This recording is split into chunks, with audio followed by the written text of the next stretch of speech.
고린도전서 9장 제목은 목숨도 두려워하지 않는 그리스도인이라는 제목으로 오늘 말씀을 전하고자 합니다. 자, 영생은 무엇이냐면 영생은 참 하나님과 그가 보내신 자 예수 그리스도를 아는 것이니라고 말씀합니다. 그래서 이 예수라는 분은 우리 죄를 위하여 우리 죄를 담당하신 분이죠. 그래서 우리는 그를 믿음으로 우리에게 구원이 왔고 또한 이는 다시 우리를 데리러 오실 신랑이라는 분이라는 거죠. 자, 근데 성철 스님은 죽음 앞에서 이런 유언을 했습니다. 나는 내 죄는 산보다 높고 바다보다 깊은데 죄값을 해결할 자가 없기 때문에 불교에 구원이 없다는 것입니다. 그래서 우리는 스스로 참회해야 되는 것을 이렇게 이야기를 했습니다. 그래서 불교는 절대적인 구원이나 대속을 기대하는 대신 어떤 참회 수행과 참회를 하고 깨달아야 된다는 이런 것을 이야기를 한 거죠. 그래서 우리가 정확하게 알고 정말 바른 진리를 가는 것이 중요하겠죠. 지금 미국과 이란은 계속 전쟁을 합니다. 근데 이란이 전쟁을 절대로 멈추지 않지요. 왜냐하면 그들은 이게 그냥 전쟁이 아닙니다. 그들에게는 어떤 신앙관이 있다면은 무하머드의 손자 시아파의 3대 이만인 후세인이라는 사람이 그 권력과 맞서다가 비참하게 학살을 당했습니다. 그래서 그들은 그것을 어떻게 이야기하냐면은 도덕적 승자이자 숭고한 희생자로 여깁니다. 그러므로 그들은 순교하는 자라는 사람을 국가나 종교를 위하여 목숨을 바친 사람은 영웅으로 추대하고 그리고 이들은 죽는 것이 아니라 영원히 산다는 그런 신앙관을 가지고 있습니다. 그래서 그들의 내세관은 영원한 삶은 쿠란의 가르침에 따라 현세의 사실이나 신을 위하여 희생한 사람은 천국에서 영원한 안식과 보상을 얻는다고 이렇게 이야기를 합니다. 그래서 그들은 이런 어떤 종교적인 신념 때문에 절대로 그들이 죽을지라도 절대로 자기의 신앙은 버리지 않는 그런 것이 있기 때문에 이들은 전쟁을 절대로 다 죽더라도 불사하는 것입니다. 그런데 이들이 죽는 날이 있지요. 그게 언제냐? 하나님께서는 이란이 멸절될 것을 이미 이사야서에 이렇게 예언을 해놨습니다. 이들이 나중에 이스라엘을 이제 쳐들어가게 되죠. 그때 하나님께서 완전히 죽을 것을 이란이 그때 완전히 멸절될 것을 이미 성경에 있습니다. 그래서 이게 정말 끝없는 전쟁으로 이제 우리가 경제란에 이제 힘들게 되는 것을 알 수 있습니다. 자, 그러면 그 이란 사람들이 생각하는 종교관과 우리 예전에 예수님을 사랑한 사람들이 죽음을 위해 그들이 목숨을 바쳤던 그거와 차이는 무엇인가를 우리가 정확히 알아야 됩니다. 우리가 로마 시대 때 예수를 믿는다는 이유로 십자가에 달리고 또한 사자밥이 되게 하면서도 사람들은 절대로 예수를 부인하지 않으면서 순교를 당한 것을 알 수 있습니다. 또한 예수님의 제자들도 요세푸스의 기록에 의하면 그들이 다 순교를 당했는데 왜 그렇게 죽음도 무서워하지 않고 예수를 부인하지 않으려고 이렇게 죽음을 선택했을까? 우리가 그러면 오늘 지금 고린도전서 9장에 보면은 그 이유를 우리가 알 수 있게 됩니다. 그래서 이 고린도전서 9장의 이야기를 들어가기 전에 사도 바울이 이 고린도 교회에 편지를 쓰게 된 배경을 조금 알아야 됩니다. 이제 사도 바울이 고린도 교회를 1년 반에 있으면서 개척한 교회입니다. 그런데 사도 바울이 잠시 예배소 교회에 와서 예배소 교회의 사람들을 가르칠 때에 그때의 그 고린도 교회에는 파당이 있을 것이며 또한 사도 바울을 사도로 인정을 안 하는 사람들이 나타났던 것입니다. 그래서 오늘 그 변명을 이제 사도 바울이 자기에 대한 변론을 이야기를 하는 장이 지금 9장입니다. 그래서 첫 번째는 예수를 아는 자의 삶. 예수를 위해 죽었던 것은 예수를 알았던 것입니다. 그래서 그들은 그런 죽음도 불사했던 것을 이거 알 수 있는데, 이 사도 바울이 그의 인생 가치는 살아도 주를 위하여 죽어도 주를 위하여 살았던 것을 알 수 있습니다. 그러면서 고린도 교회 교인들이 사도 바울을 당신은 12 제자에 속하지 아니했어. 그래서 당신은 우리가 사도로 인정할 수가 없다. 이런 식으로 이제 대드는 거죠. 고린도 교회에 사도 바울이 전도한 사람들인데, 그거에 대한 변명이 지금 1절부터 한번 보겠습니다. 내가 자유인이 아니냐, 사도가 아니냐, 예수 우리 주를 보지 못하였느냐, 주 안에서 행한 나의 일이 너희가 아니냐, 다른 사람에게서 내가 사도가 아닐지라도 너희에게는 사도이니 나의 사도됨은 주 안에서 인친 것이니라. 그러니까 사도 바울은 12명의 제자에는 안 들었지만 본인은 예수를 직접 만났고 예수와 직접 대면한 사람이라는 거. 그래서 나는 사도가 맞다, 이렇게 주장을 합니다. 그래서 나를 비판하는 자들에게는 내가 변명할 것이 있나니 우리가 먹고 마실 권리가 없겠느냐. 그게 사도 바울은 고린도 교회에 뭔가 물질을 받지 않았습니다. 근데 자기도 사도이기 때문에 당연히 받으면서 생활을 할 수 있는 권리가 있다는 것입니다.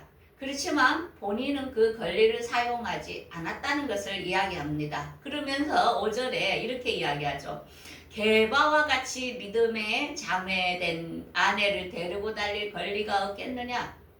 그러니까 베드로는 자기 아내를 데리고 복음 사역 가는데 다녔나 봐요. 근데 사도 바울은 혼자서 다녔죠. 그러면서 나와 바나바만 일하지 아니할 권리가 없겠느냐. 걔는 바울과 바나바는 어떤 물질을 받지 않고 이렇게 복음을 전한 것을 알 수 있습니다. 바나바는 오히려 자기 물질을 복음을 위하여 다 드린 사람이죠. 그 정도로 그들은 이렇게 무료로 복음을 위해서 봉사를 했는데 7절에 이렇게 또 이야기를 하죠. 군대를 복무하는 사람과 또한 포도나무를 심었는데 그 인건비와 그 열매를 먹을 권리가 없겠느냐.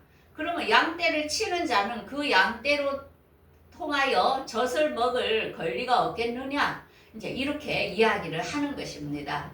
그러면서 구약의 모세의 율법을 이야기하면서 곡식을 밟아 떠는 소에게 마음을 씌우지 마라. 그래서 곡식을 떠는 것은 그 곡식을 먹을 소망을 가지고 떨기 때문에 당연히 그 곡식을 먹는 것이, 일하는 사람은 품삯을 받는 게 당연하다는 것을 이제 사도 바울이 이야기를 합니다.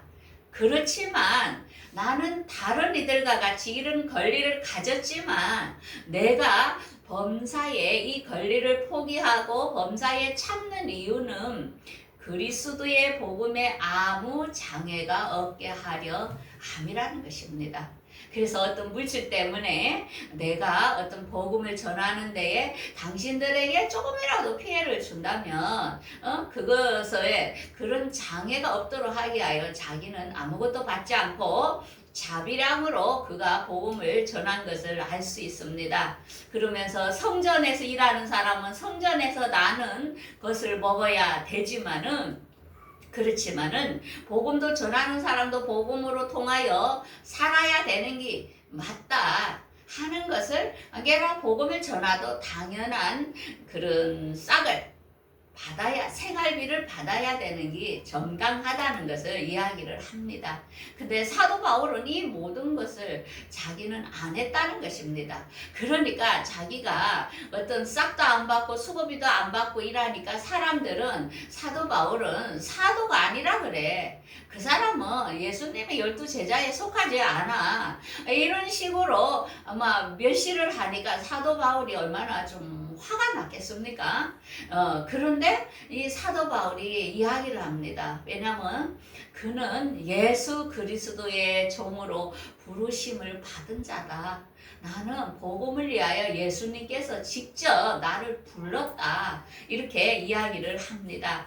그러면서 사도 바울은 이렇게 말하죠. 나는 죄인 중에 개수였다. 사도 바울은 예수 믿는 사람을 죽여러 다녔던 사람입니다. 그런데 자기는 당연히 지옥으로 가야 할 사람인데, 그런데 자기는 예수님께서 자기를 택정하셔서 복음 전하는 자로 삼으시고, 그리고 자기 죄인인 자기를 구원해 주신 것은 예수 그리스도께서 본인에게 준 가장 큰 선물이라는 것입니다. 여러분들도 어떻게 생각합니까? 여러분들도 다 지옥으로 갈 사람들이죠. 근데 여러분들에게 예수를 통하여 구원의 길을 줬다는 것은 여러분들에게 엄청난 선물을 각자에게 다 주셨다는 것을 믿습니까? 그래서 사도 바울은 그 은혜가 너무나 컸던 것입니다. 그리고 사도 바울은 왜 아무 물질의 대가 없이도 그가 하나님을 위해서 복음을 위하여 힘썼냐면 그는 하늘의 시민권이 분명히 있다는 것을 알았던 것입니다. 자, 여러분들은 주님을 위하여 복음을 전하고 물질을 드리고 봉사할 때에 여러분들의 시민권이 하늘에 있다는 걸 믿습니까? 하늘의 시민권이 내가 있다는 걸 믿는 사람은 이 세상에서 누릴 것을 포기해도 아무런 그저 불평이 없는 것을 알 수 있습니다. 그래서 우리가 잘 아는 김구 선생은 이렇게 이야기를 했습니다. 어떤 경찰서를 이렇게 10개를 짓는 것보다 교회 하나를 짓는 게 훨씬 낫다는 것입니다. 그것은 뭡니까? 어떤 공권력으로 경찰 사람들을 탄압하고 억압해서 경찰서다가 잡아넣는 것보다는 사람들에게 진정한 사랑과 도덕을 가르칠 때에 이 사회가 밝다는 것이죠. 자, 그래서 우리가 기독교가 들어간 나라들을 보십시오. 그들은 자원함으로 사랑하고 희생하고 봉사합니다. 그런데 공산주의를 보십시오. 그들은 탄압하고 국가가 억압하면서 그들을 정말 나쁜 짓을 못하게 그렇지만은 국가의 시스템이 없는 데는 그들은 나쁜 짓을 얼마나 합니까? 그래서 우리 인간은 어떤 강제와 법으로 되는 게 아니라는 것입니다. 자원적인 하나님의 사랑을 알을 때 그가 사람이 보느나 안 보는 데서도 그렇게 정직한 생활을 한다는 것을 알 수 있습니다. 그래서 우리가 김구 선생 유명하죠. 그분이 교회 하나를 짓는 것이 훨씬 낫다는 것입니다. 그래서 어떤 분이 이러더라고요. 11조를 어떤 교회는 안 내도 된다 하던데 우리는 11조를 내라 하는데 그거에 대해서 어떻게 생각하시냐고 이렇게 이야기하더라고요. 그래서 11조라는 것은 교회를 세우는데 필요합니다. 물질이 없이는 교회가 설 수 없습니다. 그래서 김구 선생은 경찰서 1개 세우는 것보다 경찰서 10개보다 교회 1개 세우는 게 낫다고 했습니다. 그래서 이 교회라는 것이 없다면은 우리 사회는 망가집니다. 그래도 소금이 바다가 안 썩는 것은 소금 0.3%가 존재하기 때문에 그 많은 물고기들과 모든 생물체가 살아있는 것입니다. 오늘날 한국도 이렇게 범죄가 그래도 많이 없는 곳은 곳곳에 기독교인들이 사회의 일부분의 역할을 하기 때문이라는 것입니다. 그래서 사랑과 도덕은 우리 하나님께서 우리에게 주기 때문에 우리가 사회를 썩지 않게 기독교인들은 그런 역할을 하고 있다는 것을 알 수 있습니다. 그 다음에 두 번째로는 예수를 위하여 죽음까지도 불사한 그리스도인들은 사랑과 사명이 있다는 것입니다. 그래서 16절에 이렇게 이야기하죠. 내가 복음을 전할지라도 자랑할 것이 없는 것은 내가 복음을 전하지 않으면 화가 있다는 것입니다. 그러면서 이것은 나는 사명을 받았다는 것입니다. 그래서 상이 무엇이냐? 복음을 전할 때에 값없이 복음으로 말미암아 내가 권리를 다 쓰지 아니하는 거다. 그러니까 복음을 전할 때에 하나님께서는 그에게 상이 분명히 있다는 것을 알고, 그리고 사도 바울은 그 사명을 예수께 받았다는 것입니다. 그래서 내가 달려갈 길가 주 예수께 받은 사명, 하나님의 은혜의 복음 증거하는 일을 마치려 하면은 나의 사명을 조금도 귀한 것으로 여기지 않다는 것입니다. 우리는 각자의 사명을 다 받았습니다. 장모님은 장모님으로서의 사명이 있고, 저는 목사로서의 사명이 있고, 또한 엄마는 또 엄마로서 자녀를 키워야 될 사명과 의무가 있고, 직장인은 직장으로서의 사명이 다 있습니다.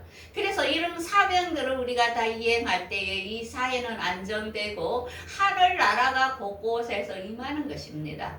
교회라는 것은 각자의 위치에서 자기의 일을 다 할 때 이 사회가, 가정이 무너지지 않고 이루어지는 게 우리에게 다 각자의 사명이라는 것입니다.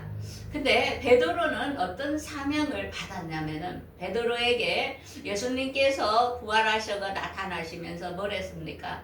다 예수님을 배반하고 떠나갔던 베드로를 예수님은 또 찾아갔어요. 우리는 우리에게 해코지하고 우리의 원수인데 우리는 마음에 찾아가고 싶지 않아요. 그런데 예수님께서는 자기를 떠났던 그 원수도 예수님께서 먼저 찾아간 거예요. 그러면서 뭐라 합니까? 내가 나를 사랑하느냐 묻습니다. 그러면서 네가 내 양을 쳐라. 또 내가 나를 또 사랑하느냐? 내 양을 쳐라. 내가 나를 사랑하느냐? 내 양을 먹여라. 그래서 예수님을 사랑하는 자에게, 우리 예수님께서는 그런 자에게 사명을 주십니다. 왜? 사랑이 없이는 양을 칠 수가 없는 것이기 때문이다.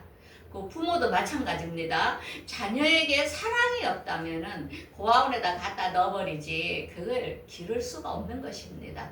그래서 사랑하는 거, 우리가 예수를 사랑하기 때문에 헌신하고 봉사하며 물질과 모든 것을 드릴 수 있는 것입니다. 왜? 이게 사랑이 없다면 할 수 없고 양을 칠 수가 없다는 것을 이야기를 합니다. 그래서 우리의 사명은 무엇이냐? 우리도 각자에게 값없이 예수 그리스도가 여러분들을 위하여 죽음으로 우리에게 구원이라는 선물을 다 줬습니다. 그래서 우리가 우리한테 이렇게 마지막 마태복음 28장 18, 20절에 우리에게 각자의 예수님께서 가시면서 하늘로 올라가시면서 유언을 했습니다. 너희가 모든 족속으로 제자를 삼아 그들에게 세례를 주고 그리고 가르치고 그들을 지키게 하라는 것입니다. 그렇게 너희들이 그렇게 하고 있을 때 내가 세상 끝날까지 너희와 함께 있다는 것입니다. 그래서 이제 한 목사님이 우리 교회에 헌금을, 선교 헌금을 보냈잖아요. 그래서 제가 너무 감사해서, 목사님 너무 감사합니다, 제가 꼭 기억하겠습니다 하니까 목사님이, 목사님 내가 하나님께 드린 거니까 목사님이 너무 그렇게 그 책임을 질 필요는 없다면서 이렇게 이야기를 하시는 거예요. 그래서 제가 삼위일체에 하나님이 목사님과 함께 계시니까 하나님 다 아십니다.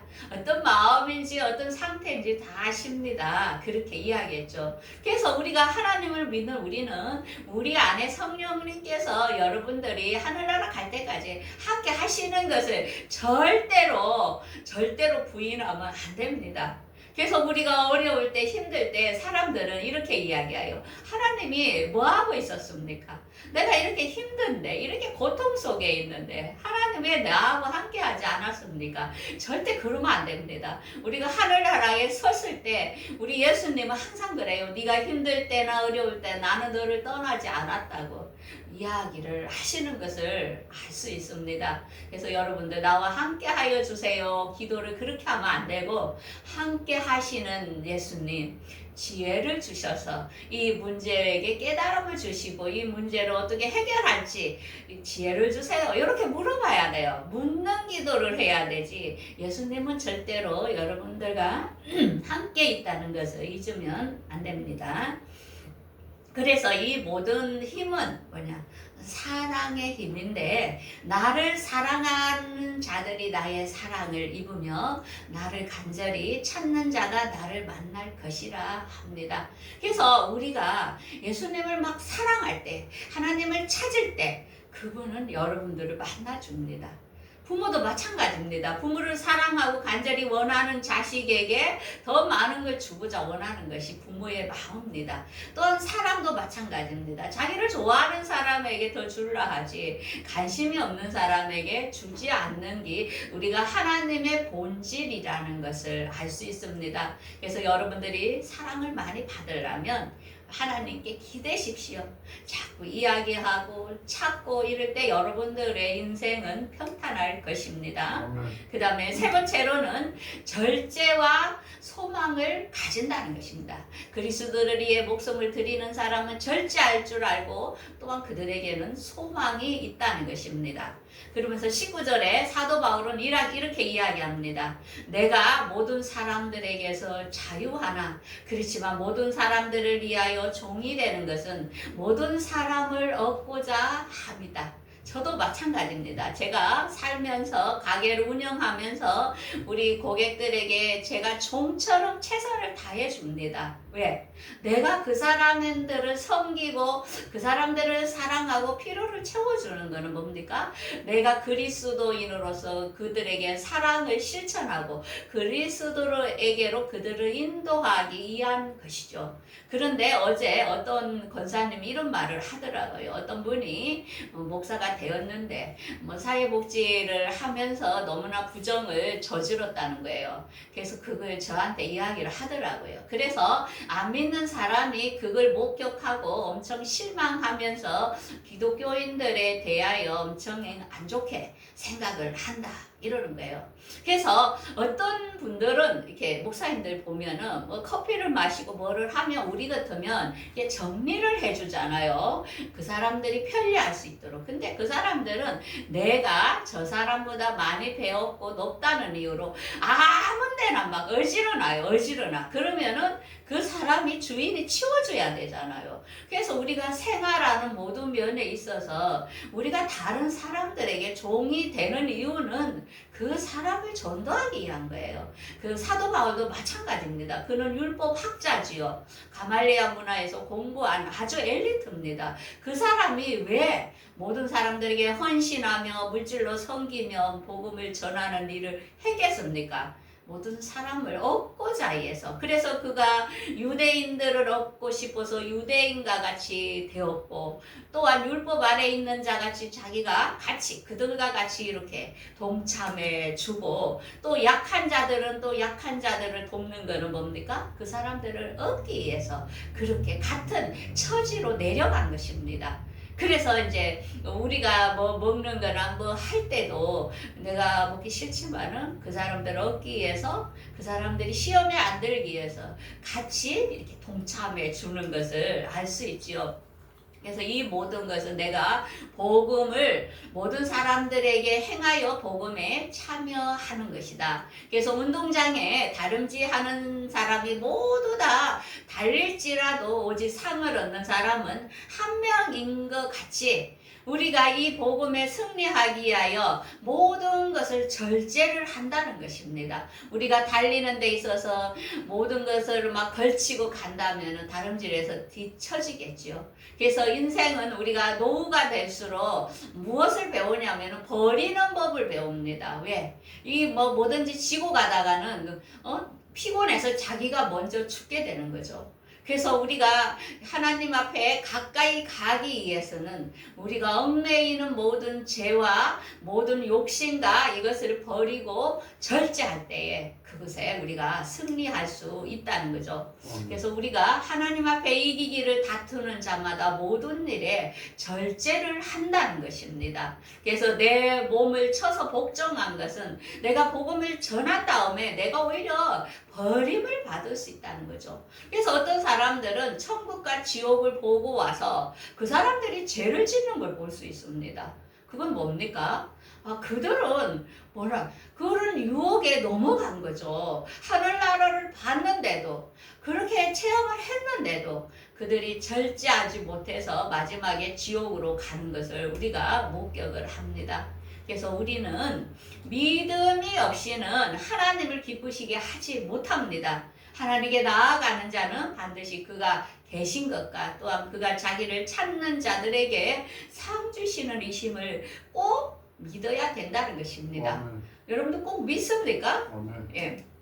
그래서 바울은 이렇게 고백을 합니다. 나는 선한 싸움을 싸우고 나의 달려갈 길을 마치고 믿음을 지켰으니 이제 후로는 나를 위하여 의의 면류관이 예비되었은즉 곧 의로우신 재판장이 그날에 내게 주실 것이며 내게만 아니라 주의 나타내심을 사모하는 자라는 것입니다. 저는 설교를 준비하다가 이 말씀이 정말 마음에 완전히 꼽히더라고요. 나도 바울처럼 선한 싸움을 싸워야겠다. 또 나는 이 믿음을 위하여 끝까지 달려가야 되겠다. 그래서 우리가 소망하는 것은 예수님의 공중강림에 참여하는 것입니다. 그래서 그 면류관을 쓰는 것입니다. 그런데 사도 바울뿐만 아니라 그의 나타나심을 사모하는 우리에게도 같이 준다고 이렇게 말씀을 합니다. 여러분들 여기에 같이 동참하겠습니까? 아멘. 자, 선한 싸움을 싸우십시오.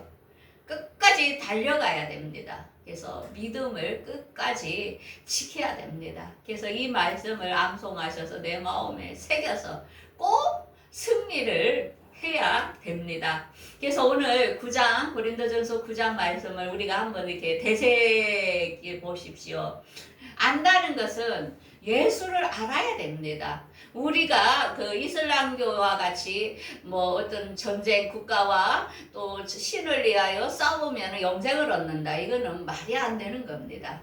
우리가 구원은 예수 그리스도를 아는 것과 또한 그거를 찾는 자들에게 영생이라는 것입니다. 예수를 믿는 자에게 영생이라 했지 내가 누구를 위해 싸워서 그렇게 영생이 가는 길이 아니라는 것입니다. 그래서 우리가 정확한 진리를 알아야 됩니다.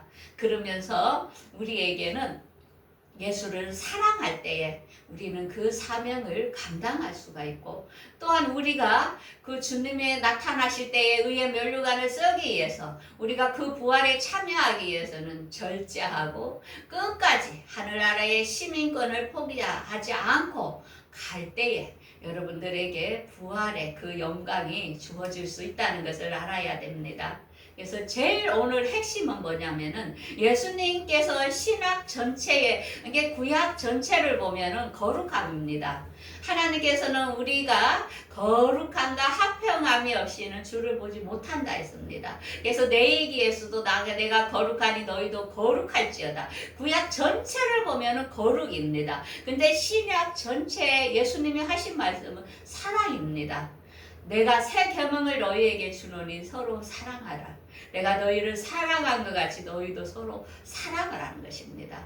거룩과 사랑이 없이는 저 하늘나라에 들어갈 수 없는 것입니다. 그래서 이 본질, 우리 기독교의 본질은 두 개입니다. 내가 어떤 물질과 내 몸을 불사르게 내어준다고 해서 가는 게 아니라는 것입니다. 절대 사랑이 없이는 아무것도 아니라 했습니다. 그래서 우리 안에 본질, 우리 안에 모시고 있는 삼위일체의 하나님을 같이 우리의 몸을 거룩하게 살고 모든 사람 하나님을 사랑하고 이웃을 사랑할 때에 여러분들 교회가 완성된다는 것을 깨닫고 오늘 말씀을 기억해서 일주일도 여러분들이 이런 사랑을 가지고 그리스도를 더욱 사랑하는 또한 일주일의 생활이 되기를 바라겠습니다. 아멘. 예, 기도하겠습니다.